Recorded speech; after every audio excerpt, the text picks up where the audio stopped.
Hi hello నమస్తే welcome to హర్షప్రసన్న YouTube channel. నా ఆషాఢం సారే. ఫస్ట్ మా నాన్న హైదరాబాద్ వచ్చాడు మమ్మల్ని తీసుకురావడానికి.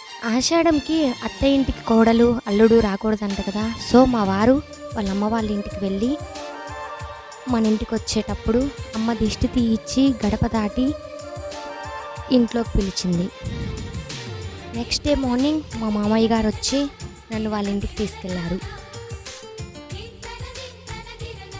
మేము వెళ్ళిందే లేట్ కాబట్టి తెచ్చుకున్న ఐటమ్స్ అన్నీ ఫాస్ట్గా సర్దేసుకున్నాం. మా అత్తయ్య ఊర్లో అందరికీ చెప్పడానికి వెళ్ళింది, అదే పిలుస్తారు కదా. ఇంకా నేను వచ్చిన వాళ్ళందరికీ కాళ్ళకి పసుపు పూసి బొట్టు పెట్టాను.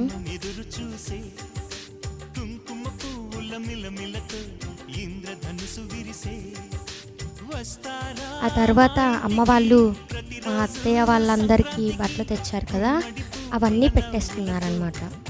ఫస్ట్ మా అత్తయ్య వాళ్ళకి పెట్టారు.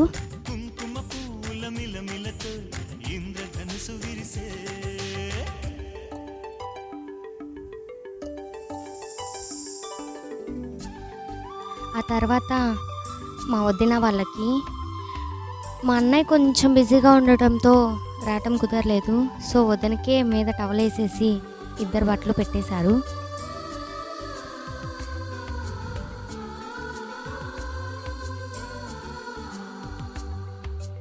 అందరు వదినలేమో కానీ మా వదిన మాత్రం నాతో ఒక ఫ్రెండ్లా ఉంటుందన్నమాట. నేను ఏదైనా తనతో ఓపెన్గా మాట్లాడగలను.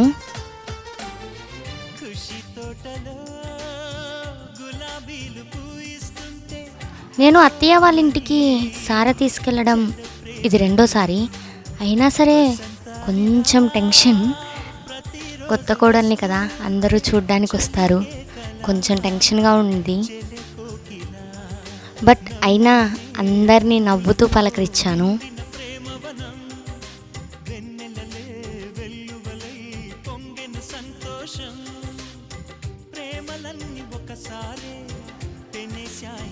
తర్వాత అమ్మ వాళ్ళు నాకు మా వారికి బట్టలు పెట్టారు.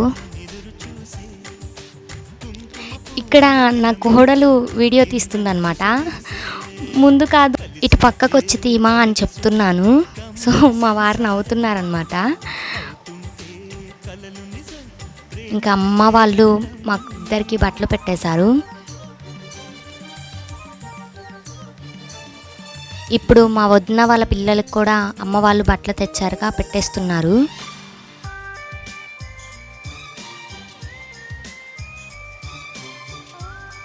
వీళ్ళిద్దరూ నాకు అల్లుడు కోడలు అయినా సరే కూతురు కొడుకులా అన్నమాట. ఎవరిని నన్ను ఒక్క మాట కూడా అననివ్వరు. నాతో చాలా బాగా ఉంటారు.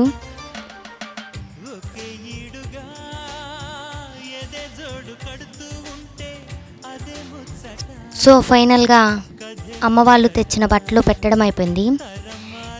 ఇప్పుడు అత్తయ్య వాళ్ళు అమ్మ వాళ్ళకి బట్టలు పెడుతున్నారు.